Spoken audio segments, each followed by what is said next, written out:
تفہیم القرآن، روزانہ ایک رکوع، ترجمہ و تفسیر کے ساتھ قرآن کو سمجھیں۔ سبسکرائب کریں اور جڑے رہیں۔ وَإِذْ أَخَذَ رَبُّكَ مِن بَنِي آدَمَ مِن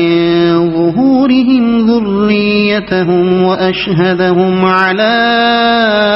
أَنفُسِهِمْ أَلَسْتُ بِرَبِّكُمْ قَالُوا بَلَىٰ شَهِدْنَا أَن تَقُولُوا يَوْمَ الْقِيَامَةِ إِنَّا كُنَّا عَنْ هَٰذَا غَافِلِينَ أَوْ تَقُولُوا إِنَّمَا أَشْرَكَ آبَاؤُنَا مِن قَبْلُ وَكُنَّا ذُرِّيَّةً مِّن بَعْدِهِمْ أَفَتُهْلِكُنَا بِمَا فَعَلَ الْمُبْطِلُونَ۔ اور اے نبی، لوگوں کو یاد دلاؤ وہ وقت جب کہ تمہارے رب نے بنی آدم کی پشتوں سے ان کی نسل کو نکالا تھا اور انہیں خود ان کے اوپر گواہ بناتے ہوئے پوچھا تھا، کیا میں تمہارا رب نہیں ہوں؟ انہوں نے کہا، ضرور آپ ہی ہمارے رب ہیں، ہم اس پر گواہی دیتے ہیں۔ یہ ہم نے اس لیے کیا کہ کہیں تم قیامت کے روز یہ نہ کہہ دو کہ ہم تو اس بات سے بے خبر تھے، یا یہ نہ کہنے لگو کہ شرک کی ابتدا تو ہمارے باپ دادا نے ہم سے پہلے کی تھی اور ہم بعد کو ان کی نسل سے پیدا ہوئے۔ پھر کیا آپ ہمیں اس قصور میں پکڑتے ہیں جو غلط کار لوگوں نے کیا تھا؟ اور اے نبی، اوپر کا سلسلہ بیان اس بات پر ختم ہوا تھا کہ اللہ تعالیٰ نے بنی اسرائیل سے بندگی و اطاعت کا عہد لیا تھا۔ اب عام انسانوں کی طرف خطاب کر کے انہیں بتایا جا رہا ہے کہ بنی اسرائیل ہی کی کوئی خصوصیت نہیں ہے، در حقیقت تم سب اپنے خالق کے ساتھ ایک میثاق میں بندھے ہوئے ہو، اور تمہیں ایک روز جواب دہی کرنی ہے کہ تم نے اس میثاق کی کہاں تک پابندی کی۔ ہم اس پر گواہی دیتے ہیں۔ جیسا کہ متعدد احادیث سے معلوم ہوتا ہے، یہ معاملہ تخلیق آدم کے موقع پر پیش آیا تھا۔ اس وقت جس طرح فرشتوں کو جمع کر کے انسان اول کو سجدہ کرایا گیا تھا اور زمین پر انسان کی خلافت کا اعلان کیا گیا تھا، اسی طرح پوری نسل آدم کو بھی جو قیامت تک پیدا ہونے والی تھی، اللہ تعالیٰ نے بیک وقت وجود اور شعور بخش کر اپنے سامنے حاضر کیا تھا اور ان سے اپنی ربوبیت کی شہادت لی تھی۔ اس آیت کی تفسیر میں حضرت ابی بن کعب رضی اللہ تعالیٰ عنہ نے غالباً نبی صلی اللہ علیہ وسلم سے استفادہ کر کے جو کچھ بیان کیا ہے وہ اس مضمون کی بہترین شرح ہے۔ وہ فرماتے ہیں، اللہ تعالیٰ نے سب کو جمع کیا اور ایک ایک قسم یا ایک ایک دور کے لوگوں کو الگ الگ گروہوں کی شکل میں مرتب کر کے انہیں انسانی صورت اور گویائی کی طاقت عطا کی، پھر ان سے عہد و میثاق لیا اور انہیں آپ اپنے اوپر گواہ بناتے ہوئے پوچھا کہ کیا میں تمہارا رب نہیں ہوں؟ انہوں نے عرض کیا، ضرور آپ ہمارے رب ہیں۔ تب اللہ تعالیٰ نے فرمایا کہ میں تم پر زمین و آسمان سب کو اور خود تمہارے باپ آدم کو گواہ ٹھہراتا ہوں، تاکہ تم قیامت کے روز یہ نہ کہہ سکو کہ ہم کو اس کا علم نہ تھا۔ خوب جان لو کہ میرے سوا کوئی مستحق عبادت نہیں ہے اور میرے سوا کوئی رب نہیں ہے، تم میرے ساتھ کسی کو شریک نہ ٹھہرانا۔ میں تمہارے پاس اپنے پیغمبر بھیجوں گا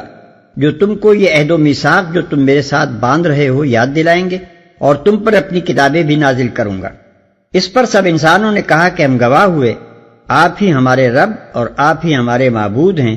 آپ کے سوا نہ کوئی ہمارا رب ہے نہ کوئی معبود۔ اس معاملے کو بعض لوگ محض تمثیلی انداز بیان پر محمول کرتے ہیں۔ ان کا خیال یہ ہے کہ دراصل یہاں قرآن مجید صرف یہ بات ذہن نشین کرانا چاہتا ہے کہ اللہ کی ربوبیت کا اقرار انسانی فطرت میں پیوست ہے، اور اس بات کو یہاں ایسے انداز سے بیان کیا گیا ہے کہ گویا یہ ایک واقعہ تھا جو عالم خارجی میں پیش آیا، لیکن ہم اس تعبیر کو صحیح نہیں سمجھتے۔ قرآن و حدیث دونوں میں اسے بالکل ایک واقعے کے طور پر بیان کیا گیا ہے، اور صرف بیان واقعہ پر ہی اکتفا نہیں کیا گیا بلکہ یہ بھی ارشاد ہوا ہے کہ قیامت کے روز بنی آدم پر حجت قائم کرتے ہوئے اس ازلی عہد و اقرار کو سند میں پیش کیا جائے گا، لہذا کوئی وجہ نہیں کہ ہم اسے محض ایک تمثیلی بیان قرار دیں۔ ہمارے نزدیک یہ واقعہ بالکل اسی طرح پیش آیا تھا جس طرح عالم خارجی میں واقعات پیش آیا کرتے ہیں۔ اللہ تعالیٰ نے فی الواقع ان تمام انسانوں کو جنہیں وہ قیامت تک پیدا کرنے کا ارادہ رکھتا تھا بیک وقت زندگی اور شعور اور گویائی عطا کر کے اپنے سامنے حاضر کیا تھا، اور فی الواقع انہیں اس حقیقت سے پوری طرح آگاہ کر دیا تھا کہ ان کا کوئی رب اور کوئی الہ اس کی ذات اقدس و اعلیٰ کے سوا نہیں ہے۔ اور ان کے لیے کوئی صحیح طریقے زندگی اس کی بندگی و فرمانبرداری یعنی اسلام کے سوا نہیں ہے۔ اس اجتماع کو اگر کوئی شخص بعید از امکان سمجھتا ہے تو یہ محض اس کے دائرہ فکر کی تنگی کا نتیجہ ہے، ورنہ حقیقت میں تو نسل انسانی کی موجودہ تدریجی پیدائش جتنی قریب از امکان ہے اتنا ہی ازل میں ان کا مجموعی ظہور اور ابد میں ان کا مجموعی حشر و نشر بھی قریب از امکان ہے۔ پھر یہ بات نہایت معقول معلوم ہوتی ہے کہ انسان جیسی صاحب عقل و شعور اور صاحب تصرف و اختیارات مخلوق کو زمین پر بحیثیت خلیفہ معمور کرتے وقت اللہ تعالیٰ اسے حقیقت سے آگاہی بخشے اور اس سے اپنے وفاداری کا اقرار یعنی اوتھ آف ایلیجینس لے۔ اس معاملے کا پیش آنا قابل تعجب نہیں، البتہ اگر یہ پیش نہ آتا تو ضرور قابل تعجب ہوتا۔ کیا آپ ہمیں اس قصور میں پکڑتے ہیں جو غلط کار لوگوں نے کیا تھا؟ اس آیت میں وہ غرض بیان کی گئی ہے جس کے لیے ازل میں پوری نسل آدم سے اقرار لیا گیا تھا، اور وہ یہ ہے کہ انسانوں میں سے جو لوگ اپنے خدا سے بغاوت اختیار کریں وہ اپنے اس جرم کے پوری طرح ذمہ دار قرار پائیں، انہیں اپنی صفائی میں نہ تو لا علمی کا عذر پیش کرنے کا موقع ملے اور نہ وہ سابق نسلوں پر اپنی گمراہی کی ذمہ داری ڈال کر خود بری الذمہ ہو سکیں۔ گویا بالفاظ دیگر اللہ تعالیٰ اس ازلی عہد و میثاق کو اس بات پر دلیل قرار دیتا ہے کہ نوع انسانی میں سے ہر شخص انفرادی طور پر اللہ کے الہ واحد اور رب واحد ہونے کی شہادت اپنے اندر لیے ہوئے ہے، اور اس بنا پر یہ کہنا غلط ہے کہ کوئی شخص کامل بے خبری کے سبب سے یا ایک گمراہ ماحول میں پرورش پانے کے سبب سے اپنی گمراہی کی ذمہ داری سے بالکل یا بری ہو سکتا ہے۔ اب سوال پیدا ہوتا ہے کہ اگر یہ ازلی میثاق فی الواقع عمل میں آیا بھی تھا تو کیا اس کی یاد ہمارے شعور اور حافظے میں محفوظ ہے؟ کیا ہم میں سے کوئی شخص بھی یہ جانتا ہے کہ آغاز آفرینش میں وہ اپنے خدا کے سامنے پیش کیا گیا تھا اور اس سے الست بربکم کا سوال ہوا تھا اور اس نے بلا کہا تھا؟ اگر نہیں تو پھر اس اقرار کو جس کی یاد ہمارے شعور و حافظے سے محو ہو چکی ہے ہمارے خلاف حجت کیسے قرار دیا جا سکتا ہے؟ اس کا جواب یہ ہے کہ اگر اس میثاق کا نقش انسان کے شعور اور حافظے میں تازہ رہنے دیا جاتا تو انسان کا دنیا کی موجودہ امتحان گاہ میں بھیجا جانا سرے سے فضول ہو جاتا، کیونکہ اس کے بعد تو اس آزمائش و امتحان کے کوئی معنی ہی باقی نہ رہ جاتے۔ لہذا اس نقش کو شعور و حافظے میں تو تازہ نہیں رکھا گیا، لیکن وہ تحت الشعور سب کانشس مائنڈ اور وجدان انٹیوشن میں یقیناً محفوظ ہے۔ اس کا حال وہی ہے جو ہمارے تمام دوسرے تحت الشعوری اور وجدانی علوم کا حال ہے۔ تہذیب و تمدن اور اخلاق و معاملات کے تمام شعبوں میں انسان سے آج تک جو کچھ بھی ظہور میں آیا ہے وہ سب در حقیقت انسان کے اندر بالقوہ پوٹینشیلی موجود تھا۔ خارجی محرکات اور داخلی تحریکات نے مل جل کر اگر کچھ کیا ہے تو صرف اتنا کہ جو کچھ بالقوہ تھا اسے بالفعل کر دیا۔ یہ ایک حقیقت ہے کہ کوئی تعلیم، کوئی تربیت، کوئی ماحولی تاثیر اور کوئی داخلی تحریک انسان کے اندر کوئی چیز بھی جو اس کے اندر بالقوہ موجود نہ ہو ہرگز پیدا نہیں کر سکتی، اور اسی طرح یہ سب مؤثرات اگر اپنا تمام زور بھی صرف کر دیں تو ان میں یہ طاقت نہیں ہے کہ ان چیزوں میں سے جو انسان کے اندر بالقوہ موجود ہیں کسی چیز کو قطعی محو کر دیں۔ زیادہ سے زیادہ جو کچھ وہ کر سکتے ہیں وہ صرف یہ ہے کہ اسے اصل فطرت سے منحرف پرورڈ کر دیں،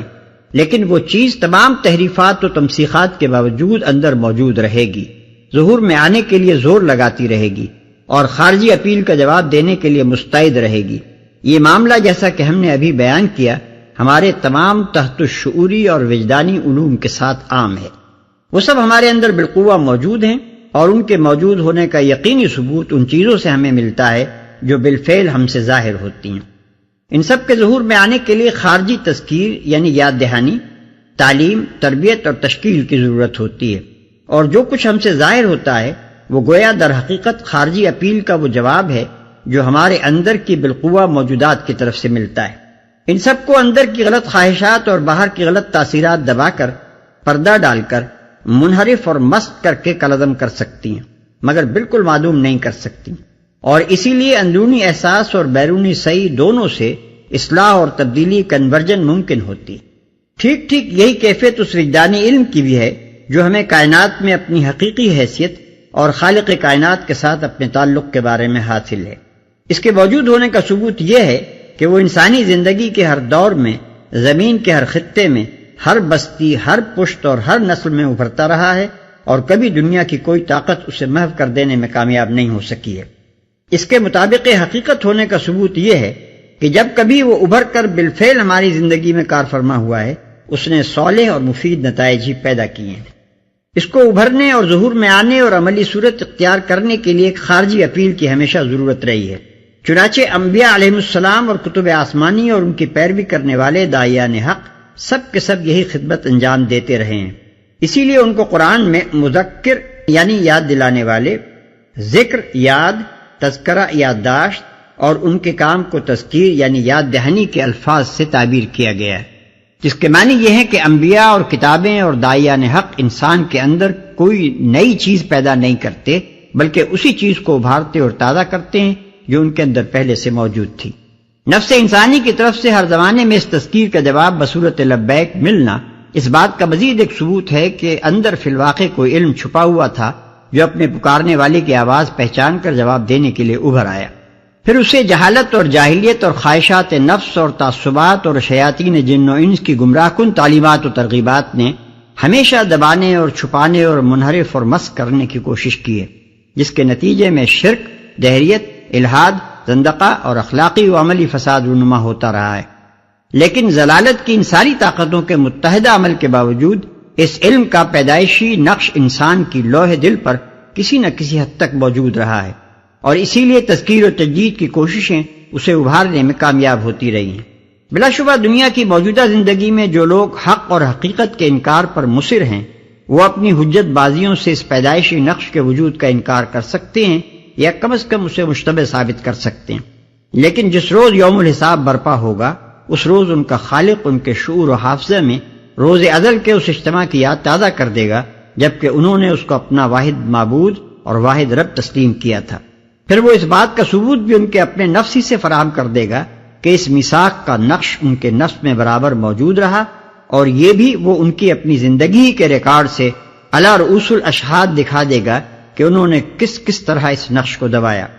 کب کب اور کن کن مواقع پر ان کے قلب سے تصدیق کی آوازیں اٹھیں، اپنی اور اپنے گرد و پیش کی گمراہیوں پر ان کے وجدان نے کہاں کہاں اور کس کس وقت صدائے انکار بلند کی، داعیان حق کی دعوت کا جواب دینے کے لیے ان کے اندر کا چھپا ہوا علم کتنی کتنی مرتبہ اور کس کس جگہ ابھرنے پر آمادہ ہوا، اور پھر وہ اپنے تعصبات اور اپنی خواہشات نفس کی بنا پر کیسے کیسے ہیلوں اور بہانوں سے اس کو فریب دیتے اور خاموش کر دیتے رہے۔ وہ وقت جب کہ یہ سارے راز فاش ہوں گے حجت بازیوں کا نہ ہوگا بلکہ صاف صاف اقرار جرم کا ہوگا۔ اسی لیے قرآن مجید کہتا ہے کہ اس وقت مجرمین یہ نہیں کہیں گے کہ ہم جاہل تھے یا غافل تھے، بلکہ یہ کہنے پر مجبور ہوں گے کہ ہم کافر تھے، یعنی ہم نے جان بوجھ کر حق کا انکار کیا۔ وَشَهِدُوا عَلَىٰ أَنفُسِهِمْ أَنَّهُمْ كَانُوا كَافِرِينَ، سورہ انعام آیت 130۔ وَكَذَلِكَ نُفَصِّلُ الْآيَاتِ وَلَعَلَّهُمْ يَرْجِعُونَ۔ دیکھو اس طرح ہم نشانیاں واضح طور پر پیش کرتے ہیں، اور اس لیے کرتے ہیں کہ یہ لوگ پلٹ آئیں۔ ہم نشانیاں واضح طور پر پیش کرتے ہیں، یعنی معرفت حق کے جو نشانات انسان کے اپنے نفس میں موجود ہیں ان کا صاف صاف پتہ دیتے ہیں، اور اس لیے کرتے ہیں کہ یہ لوگ پلٹ آئیں، یعنی بغاوت و انحراف کی روش چھوڑ کر بندگی و اطاعت کے رویے کی طرف واپس ہوں۔ وَاتْلُ عَلَيْهِمْ نَبَأَ الَّذِي آتَيْنَاهُ آيَاتِنَا فَانسَلَخَ مِنْهَا فَأَتْبَعَهُ الشَّيْطَانُ فَكَانَ مِنَ الْغَاوِينَ۔ اور اے محمد ان کے سامنے اس شخص کا حال بیان کرو جس کو ہم نے اپنی آیات کا علم عطا کیا تھا، مگر وہ ان کی پابندی سے نکل بھاگا، آخر کار شیطان اس کے پیچھے پڑ گیا، یہاں تک کہ وہ بھٹکنے والوں میں شامل ہو کر رہا، جس کو ہم نے اپنی آیات کا علم عطا کیا تھا۔ ان الفاظ سے ایسا محسوس ہوتا ہے کہ وہ ضرور کوئی متعین شخص ہوگا جس کی طرف اشارہ فرمایا گیا ہے،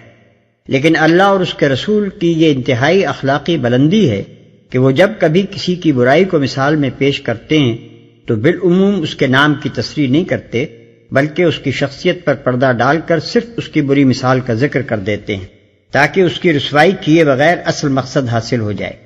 اسی لیے نہ قرآن میں بتایا گیا ہے اور نہ کسی صحیح حدیث میں کہ وہ شخص جس کی مثال یہاں پیش کی گئی ہے کون تھا۔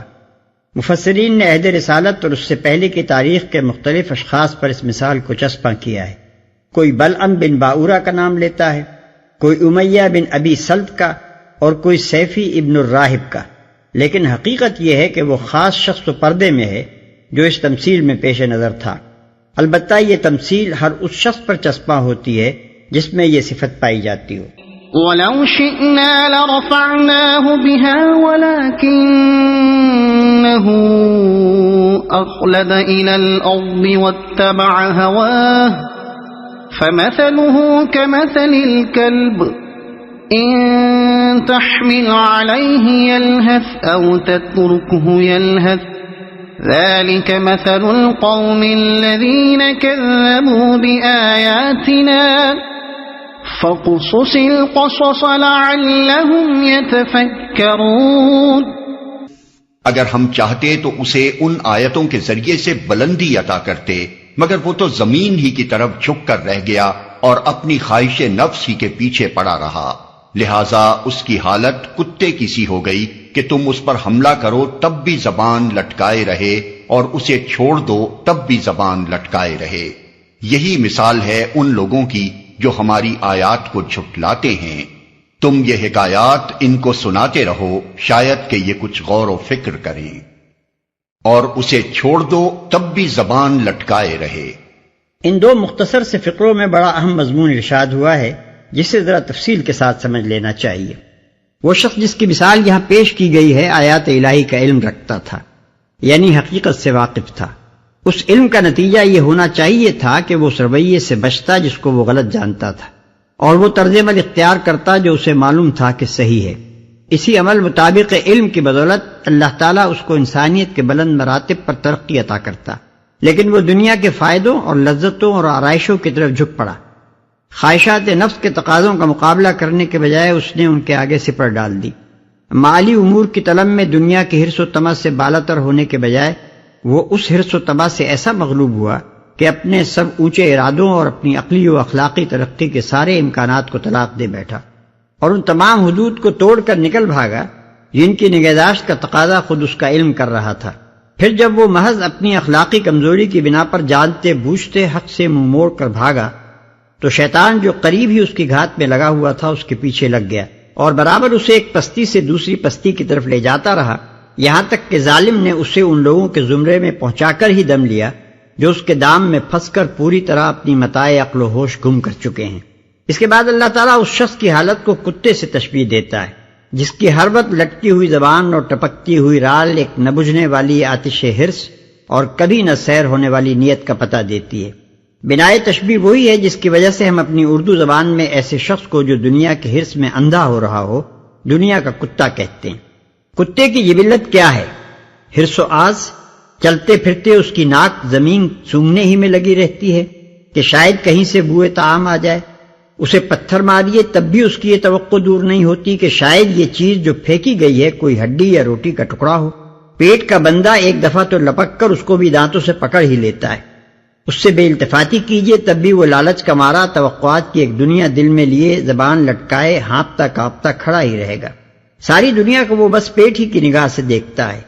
کہیں کوئی بڑی سی لاش پڑی ہو جو کئی کتوں کے کھانے کو کافی ہو تو ایک کتا اس میں سے صرف اپنا حصہ لینے پر اکتفا نہ کرے گا بلکہ اسے صرف اپنے ہی لیے مخصوص رکھنا چاہے گا اور کسی دوسرے کتے کو اس کے پاس نہ پھٹکنے دے گا۔ اس شہوت شکم کے بعد اگر کوئی چیز اس پر غالب ہے تو وہ ہے شہوت فرج۔ اپنے سارے جسم میں سے صرف ایک شرمگاہ ہی وہ چیز ہے جس سے وہ دلچسپی رکھتا ہے اور اسی کو سونگھنے اور چاٹنے میں مشغول رہتا ہے۔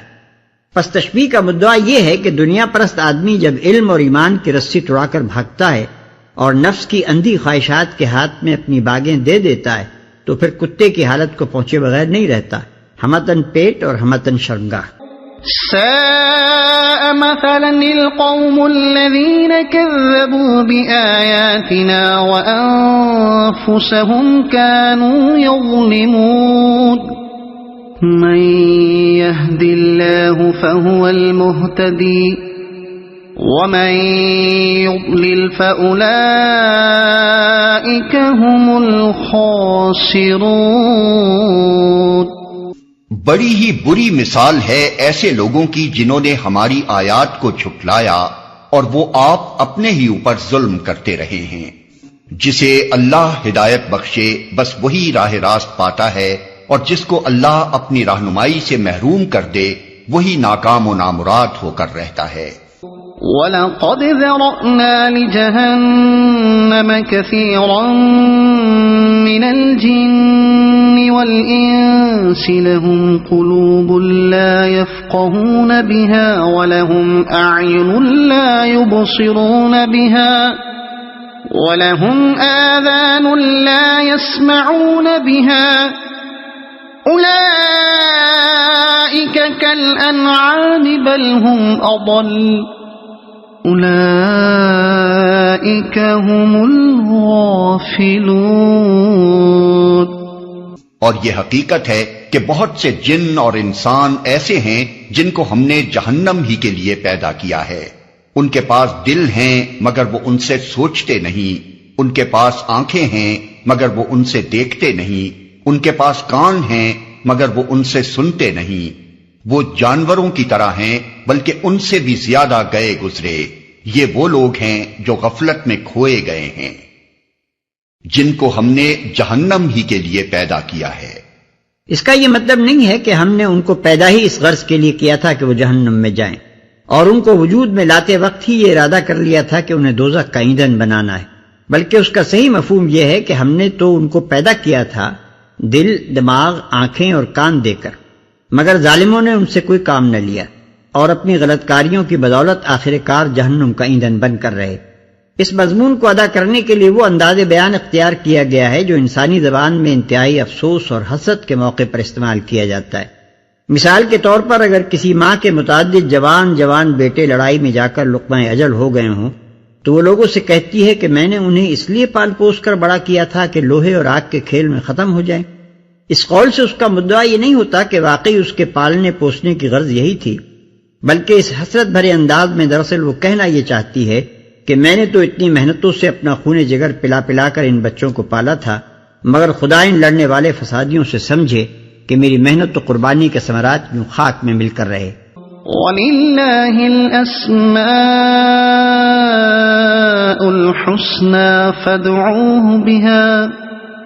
وَذَرُوا الَّذِينَ يُلْحِدُونَ فِي أَسْمَائِهِ سَيُجْزَوْنَ مَا كَانُوا يَعْمَلُونَ وَمِمَّنْ خَلَقْنَا أُمَّةٌ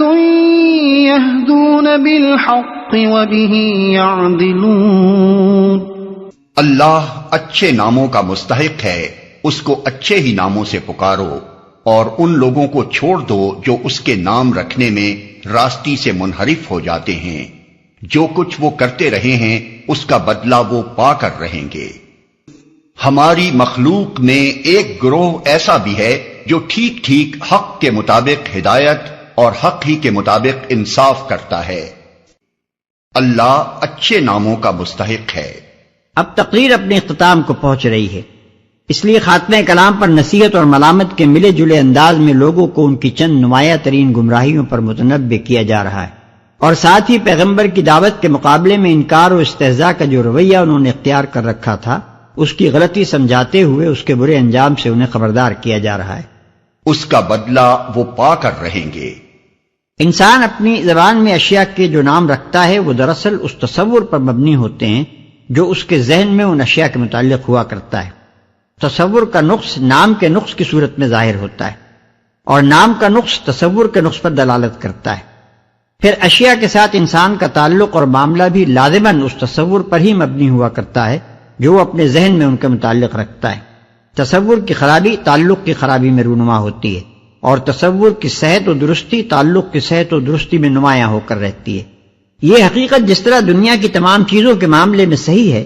اسی طرح اللہ کے معاملے میں بھی صحیح ہے۔ اللہ کے نام خواہ وہ اسماء ذات ہو یا اسماء صفات تجویز کرنے میں انسان جو غلطی بھی کرتا ہے وہ دراصل اللہ کی ذات و صفات کے متعلق اس کے عقیدے کی غلطی کا نتیجہ ہوتی ہے۔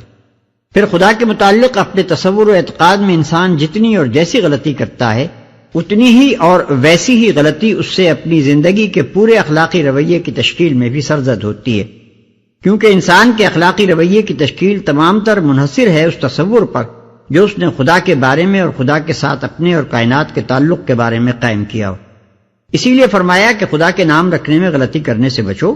خدا کے لیے اچھے نام ہی موضوع ہیں اور اسے انہی ناموں سے یاد کرنا چاہیے۔ اس کے نام تجویز کرنے میں الحاد کا انجام بہت برا ہے۔